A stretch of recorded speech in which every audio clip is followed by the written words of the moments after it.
All right, so yesterday was pretty cool. I'm not gonna lie to you guys. A lot of y'all were pretty civil about it. I really didn't have anything that was disrespectful. I'm so glad we didn't have a bad comment. Like it was solid. I made a comment during yesterday's video, which was the tier list video. If you didn't see that, in that video, there was a particular change, or a change in particular. That's the way you say that, right? There was a change in particular that I commented on, which is about Mei being #1 and Bronya getting bumped down. And it was undisputable, right? You cannot contest this. A few of you contested it for obvious reasons. I expected that, but the majority of you agreed, which I'm like, dang, y'all were listening. Anyhow, that being said, there was a comment that I got a part of that, or I guess alongside that might have, someone pointed out, and here, I'll just show you guys real quick if we can kind of like look at it. Someone pointed out that, yo, what's going on, big dog? Whoa. Rewind. What was that? This? Oh yeah, this is Opera GX, one of the best browsers I've ever used. What? No. Yeah, so Opera GX offers you tons of native customization without eating up all your RAM. You got background music, the slick typing on the keyboard sound. It even makes sounds when you open and close tabs. Nah, hold on, that's kind of high. Yeah, and I didn't even mention the fact that I could change whatever I want with any theme I want. And right now they're running a special collab with Honkai Star Rail, so of course I get to look at Big Sister Black Swan every day. Hey, yo, wait a minute, that's a lot of milk. There's mods all over the sidebar, and if there's something crazy I'm looking for, I can just open the GX store and find whatever I want. Opera even teamed up with Hoyoverse to give everyone that uses my link down below limited in-game gift packs. And for my smart guys out there, Opera GX has built-in AI integration now. You think I come up with the top 5 strongest teams in Star Rail on my own? All right, I'm sold. But what am I gonna do about all the other bookmarks I got from that other browser? Don't worry about that. Just use Opera's quick import tool and you won't miss a beat. Remember, you can download it right now using my link in the description down below. Now, everybody say thank you to Opera GX for sponsoring today's video. Thank you, Opera GX. Let me go by Thank you. Now, what were we talking about again? The tier list, there was only one allowed in S Plus now, which I'm not super sure on that anymore. I mean, if it is a thing now, then by all means, let me know. I wasn't aware of that, and that would probably explain why they chose Bronya to go down and not Mei, for instance, but that's kind of weird. Whatever. Anyway, the gist of what we're going over today is me breaking down exactly what I said, why Mei is top of the top, cream of the cream, creme de la creme as a character, and it is what it is. Mei is one of those characters that overall is busted. I talked about this so much before she actually came out.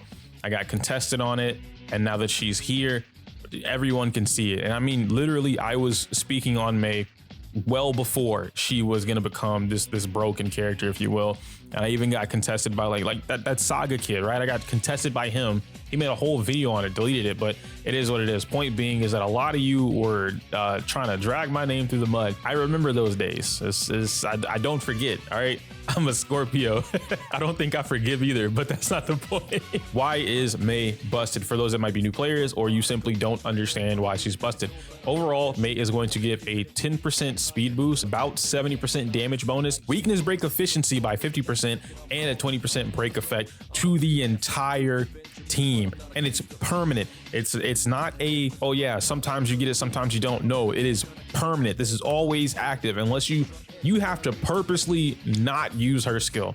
You have to purposely let those little balls, little orbs at the bottom of her icon, you have to purposely let those run out for this to go away. And no Mei player does this on purpose, mind you, so it's permanently uptime. She loses nothing from having it. Her ultimate gives you a 25% all type resistance penetration to, once again, everybody on the team gets this. Everyone who gets afflicted, or during this domain expansion, if you will, they all have 25% all type resistance penetration, which is something that nobody else in the game is giving the entire team. She tremendously delays enemies, and she can freeze them, which further delays what they have going on. Freeze is going to basically steal their turn, which won't activate them recovering, and then they'll get the recovery.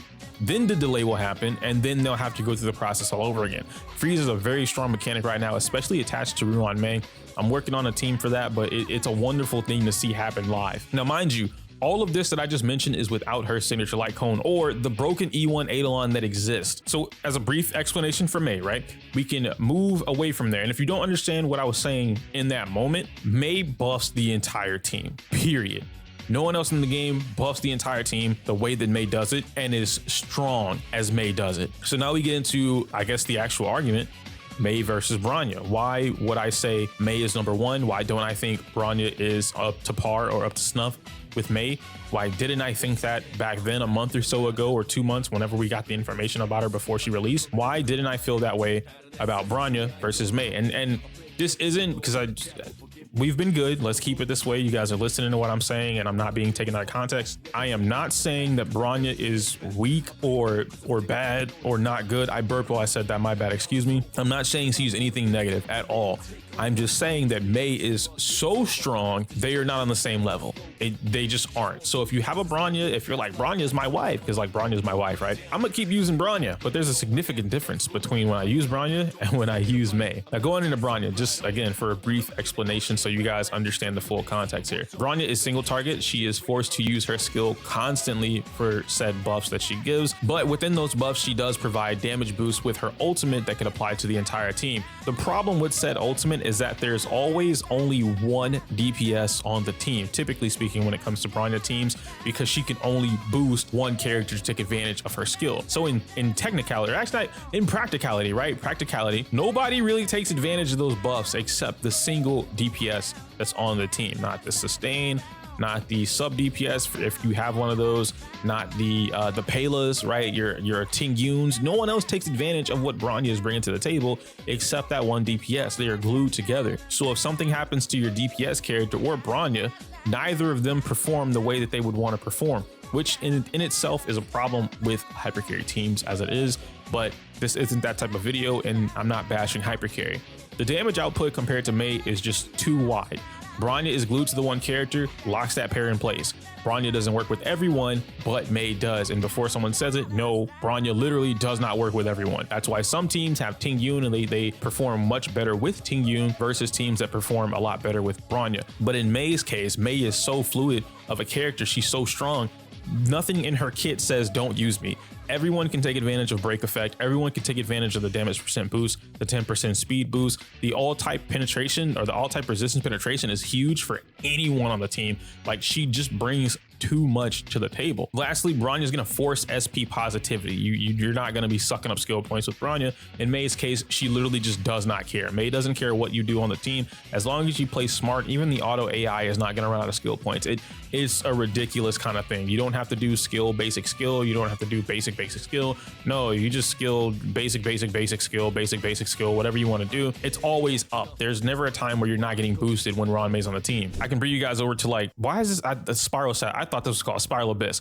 I can bring you guys over to Honkai Star Rail, like on Pride site. And this won't be the only criteria that I'm going to use to kind of back up my claim here. I don't want you guys to think that. I'm just using this because it's something that we all can agree on, that this is some collected data that we otherwise would not have if Ant and Grim and everybody else that participates in Helping Pride Win did not give us this data. So right now we are inside of the Memory of Chaos analytics, okay? So it's going to tell us everything that we need to know up to a certain point. And to my understanding, they collect this data very early on. So this data could be different now, but from the time that they collected this data, I went ahead and grabbed a couple of these things here. All right. So this is MOC 12. You guys can see that stage 12 right there. And then this is going to be substage 1, substage 2. All right. Now you see average cycles, blah, blah, blah. I don't really count these as, like the average, simply because at this point, my standard is kind of like 3 to 4, but I don't want that to be a detriment to anyone's like, oh, well, Daniel cleared it in 9, so he's bad. No, that's not what that means at all, guys. It's just the average of everyone that submitted the data. Everyone is not a zero cycler player. That's not common. I keep trying to tell you guys that just because you see us YouTubers do it, or you see some people do it like for tournaments and whatnot, that doesn't make it common. It just makes it possible. Now going over this, MOC 12, all the Bronyas that you see over here, mostly tied to the Jingliu because the ice stage and whatnot, or the forcing it, I should say. Most of these are Bronyas over here. MOC 12, I counted up 8 Bronyas. Out of all these from between stage 2 and stage 1, I've counted up 8 Bronyas. I've counted up 10 Meis. If I come over to MOC 11, same thing. I counted these up. There's 7 Bronyas over here, and then there are 13 Meis in total. And then if we come to MOC 10, which I still count MOC 10 as something that people should be using as criteria or kind of like backing points or team theories and whatnot, like team builds, this is still very good. There are 9 Bronyas over here and then 11 Meis. So in total, there are 24 Bronyas within MOC 10 to 12 based off the data that Pride collected. And then there are 34 Meis that were used on the team. That is roughly speaking about a 42% increase, right? Between how many more people are using Mei versus Bronya. It's about a 42% difference right there. So fine, right? You're like, oh yeah, that's totally cool. Yeah. Then you come over to the draft PvP, which the draft PvP is something that Pridewin and not Pridewin and Crimro started it, but they built this. It's a really cool thing that you can use. You pretty much just draft, right? So like if I were playing the game, like, oh, okay, cool, I'm gonna ban Arlen. Great, my opponent's gonna ban Dr. Ratio. Awesome. Well, now I get to pick my team. I'm gonna pick Himiko, and now my opponent goes, oh, I'm gonna pick Jingyuin and fucking Guanifan. Oh, okay, cool, bro. I'm gonna pick Topaz, right? Like this is how the draft works. It's much more constructed in its own meta, right? The draft meta is very close to what we can use for MOC meta because it's based on MOC, typically 10 or 12 or 11, whatever you could do. So a lot of what happens in the draft is a lot of competitive players playing this game and trying to bring out the most advantage for these characters as possible. The reason I showed you this whole draft thing is because huge shout outs to Sarah, by the way, for helping me collect this data. Sarah was able to get all of the data up to, I want to say the last 100 draft games that they've won since Mei's been out. And a little bit before that, and I do have the data for that. I'm going to pop that up on screen right now. It's probably like a slower slideshow or anything like that, but you guys can still see what's going on. Overall, there is a 100% pick ban rate within the PvP draft server on Mei alone. It's literally you pick Mei or you ban Mei. There's nothing else. No other character within the draft since its release has had a 100% pick ban rate to my understanding and to my knowledge. I've asked multiple people about this and no one can come to claim and say that, yeah, it's 100% pick or ban this character. Even Bronya didn't have 100% pick or ban rate, nor did Ting Yun. As of right now, Ruan Mei is so centralized in all forms of the game that players would rather no one use her than risk going against her. Just for a little bit of a breakdown that Sarah was able to give me on some of the characters here, the highest win rate out of everything, which is above 80% win rate, all of them have Ruan Mei. 100 out of 100 of these teams have Ruan Mei. Next up is a 5-star limited sustain, 100 out of 100. These players needed to not wipe, which is why they all pick a sustain. When using Bronya, they have a below 50% win rate, and that could be due to the fact that right now MOC, you don't really need Bronya in a sense, but you do have to wait for the cycle, so the cycles still count. So I don't want to say that Bronya is not necessary, because Bronya absolutely still helps you cheat the system by giving you the advantage of stealing turns, if you will. So it's kind of like that. Jingliu is in here as well, having the average win rate on the lowest cycle DPS. Ting Yun is of course in here, having the second highest win rate, being above 70%. And of course, we're gonna have our imaginary units being Dr. Ratio. Somebody's probably using Welt, and then you also have Imbiber de Luna if you want to pull that into the mix, so on and so forth. So these are just a little bit of the metrics that I was able to get from Sarah, who got from the draft PvP server, so that I could give you guys more of an understanding as to how centralized this character is. And then next we get into the actual viability of Ruan Mei. How viable is Ruan Mei for any new players? And I told you guys this way back then. I told you in my guide. I told you in like 7 different videos, pull Ruan Mei. I tried to tell everyone she is damn near a must pull character. And again, I understand that as the Hoyo space, you guys don't really think anyone is a must pull, but within your own space, there is a meta that is created, just like how there's in Pokemon, there is in fighting games. You guys know my background to that stuff. Yu-Gi-Oh, freaking Duel Masters, whatever I haven't heard of Duel Masters in so long. Whatever you want to play competitively, any competitive format has a meta. And there are certain things that become meta about that meta. In Genshin Impact, in Honkai Star Rail, in Honkai Impact, y'all might not want to admit it, but you have must pulls in your game. It doesn't mean that you need to pull it, because otherwise you're screwed, which is what you guys, and I'm not saying you directly, but when I bring up the term must pull, a lot of players always assume that a must pull means if I don't have this character, then my account is trash. I'm never gonna beat anything in the game. And that's not what that means. A must pull is relative to the meta that we are discussing. We are discussing Honkai Star Rail right now. Relative to this meta, a must pull character is a character that significantly increases your account. Not having this character on your account doesn't mean that you suck. It just means compared to the others that have it, yours is significantly worse off, like by default, not including any Eidolons, not including signature light cones, who else you have on your team, anything like that. So a character, let's say with Daniel, we'll use Daniel, both accounts have Daniel. One account has Ting Yun, Daniel, Pela. The other account has Ruan Mei, Ting Yun, Pela, and Daniel. The account with Mei and Daniel is significantly ahead of the account without Daniel. Now, again, not including any like signature light cones or eidolons or relic builds, anything like that. None of that matters to what I'm saying. Mei is the closest thing, and I'm gonna say she's a must pull, but Mei is the closest thing currently in the game to a must pull character. If you didn't pull Mei because you're like, I don't want Sparkle, I don't want Sparkle, Mei's gonna be Ash, I don't care about Mei. Tough titties. Legit, it's fine. You can still play the game without Mei. But when we're looking at this from like a competitive meta perspective, you have to apply these rules. You have to apply some form of law that you can discuss. Otherwise, nothing matters. I don't understand when we get into these type of arguments or discussions either. Again, not you specifically, but every time it's brought up, someone says, well, the game is piss easy, so you really don't need any of this. Yeah, but we're already talking about the meta or competitive viability on these characters. Being piss easy doesn't matter. Like, we can remove that from the conversation. And even I'm subject to doing that sometimes too, where I'll mention something and we'll argue about it. And then it's like, well, you really don't need it because the game is so easy anyway. Like, you could still clear whatever you want with Yang-Qing, even though Yang-Qing is, you know, collectively not the greatest character right now. So we move into Mei and the viability that she brings onto anybody's account. Yeah, Mei creates the possibility for any team to become a monster. Bronya, on the other hand, enhances monsters that already exist. Moving into version 2 of Honkai Star Rail, Mei is going to be a hard staple, the Kazuha of Honkai Star Rail, if you will, when it comes to this new style of team building that's on the way. And like I mentioned in the last 2 videos, I'm working on it, guys. I've got all the data. It's not really data. It's just I had to like compile it myself because no one else is doing it. So I'm getting people to help me do that. I am working on this whole like my theory for the teams and what's moving forward, blah, blah, blah.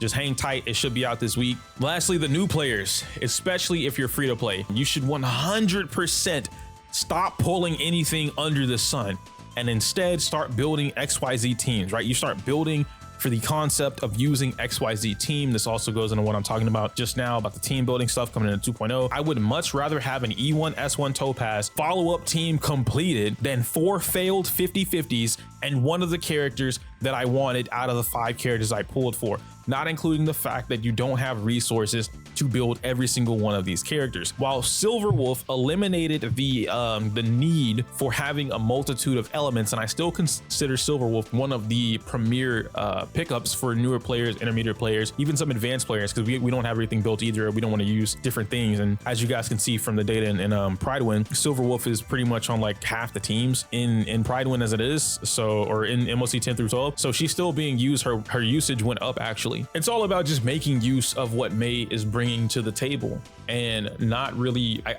Man, I know you guys like pulling for different characters, but be smart. I've seen it, and what I think the gist of it is that like I've seen a lot of people come to me and tell me like, I'm so glad I listened to your video because I was gonna skip Mei, but I listened and I got Mei. Bro, I was gonna skip Topaz, but I listened to what you said and I got E1 S1 Topaz and I saved up. I got Mei after that, and now my Topaz ratio Mei team is murdering everything in the game right now. There's benefit to doing, you know, like I don't want to call it being a smart free-to-play player. That's what I call it, being a smart free-to-play player, but saying that something is smart insinuates that the other thing is dumb, and that's not exactly what I'm saying either. It's just that when you prioritize and you plan carefully, knowing that we're getting drip-fed things, you know what, a whole patch, 2 patches ahead of time, you do have a lot of time to prepare. Some of you guys look into Pinnacle, y'all look into Dreamland, so you have even more time to prepare what you're looking for, but there's such an addiction of FOMO that like, I gotta pull, I want this. I'm just gonna build up some pity. I'm gonna do a couple pulls here, and then you end up screwing yourself over. You don't have to do that. Being free to play doesn't mean that you can't have an E1. It doesn't mean that you can't have signature light cones. Being free to play to a lot of you just means that you pull for whatever you want, when you want, and you try to get everything, but you don't want to spend the money, which is fine too. But you also complain about not being able to do 1, 2, 3, 4. When we make guides, when we talk about players having an S5 version of a light cone that's a 4-star or whatever, and it happens to be a light cone that you would have had to pull in the light cone banner for, a lot of you are like, wait, they don't work with the free light cones that are in the herder shop? Not really. Well, that's BS then. Why don't they blah, blah, blah. Doesn't work that way. At the end of the day, Bronya is still an amazing character that should be treated like gold on your accounts, but Mei is quite literally a diamond. That's gonna be it for me. I know that was a long-winded video, which I did not intend for it to be that long. I think I got a little ahead of myself there. at the end, giving y'all too much information for future videos, but it is what it is. Let me know your thoughts and opinions on that. Hopefully I did a really good job explaining the difference between Mei and Bronya in the sense of what you should be looking at, or rather why they're valued the way they are. If not, and you still don't understand, feel free to check out this video over here talking about Mei exclusively or the new stuff coming out in 2.0. Regardless, I can't say my usual outro because it's inappropriate for you to. Fuck you, the guy that said it was cringe, because I'm gonna say it anyway. Smell you later. That was so mean. I didn't mean for that to come out the way that it did, but fuck, bro, he called me cringe. I took a little offense to that.